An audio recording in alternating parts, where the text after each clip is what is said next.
Welcome to வித்யா வீடு. இன்றைக்கி எங்கள் வீட்டு பிரேக்ஃபாஸ்ட் அண்ட் லஞ்ச் என்னன்றது வாங்க வீடியோக்குள்ளே போய் பார்த்துடலாம்.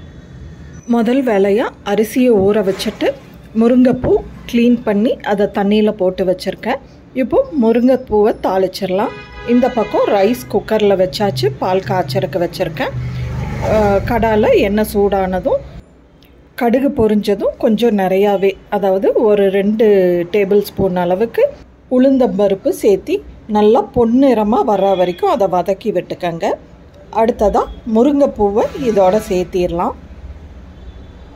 முருங்கைப்பூவை லைட்டாக எண்ணெயில் நல்லா டோஸ்ட் பண்ணி விட்டுடலாம்.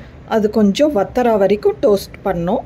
டோஸ்ட் பண்ணதுக்கப்புறமா இதுக்கு தேவையான அளவுக்கு மஞ்சத்தூள், மிளகாய்த்தூள், உப்பு 3ஐயும் சேர்த்தி நல்லா கலந்து விட்டு இந்த பூ வேகறதுக்கு கொஞ்சமாக தண்ணி சேர்த்தி ஒரு தட்டு வச்சு மூடி வச்சிடலாம். இது வேகட்டும். முருங்கைப்பூ வேகறக்குள்ள கிளிமூக்கு மாங்காய் லைட்டாக பழுத்தது இருக்குது. அதை பொரியல் தாளிச்சிடலான்னு இருக்கேன். அதுக்காக கிளிமூக்கு மாங்காயை பொடியாக நறுக்கி எடுத்துக்கிறேன். மாங்காயை பொடியாக நறுக்கி எடுத்துகிட்டு வந்தாச்சு. அடுத்ததாக இதை தாளிச்சுக்கிட்டே தோசையும் ஊற்றிடலாம். காலையில் பிரேக்ஃபாஸ்ட்டுக்கானது.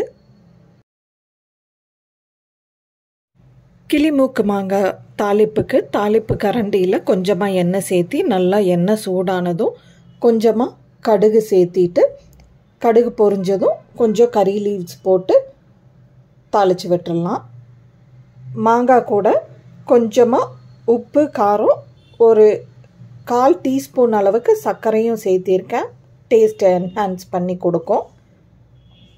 ஸோ இப்போ இந்த தாளிப்பையும் எடுத்து மாங்காயில் கொட்டி எல்லாத்தையும் நல்லா கலந்து விட்டுறலாம். இப்போ லஞ்ச் பேக் பண்ணுற வேலையை ஸ்டார்ட் பண்ணிடலாம்.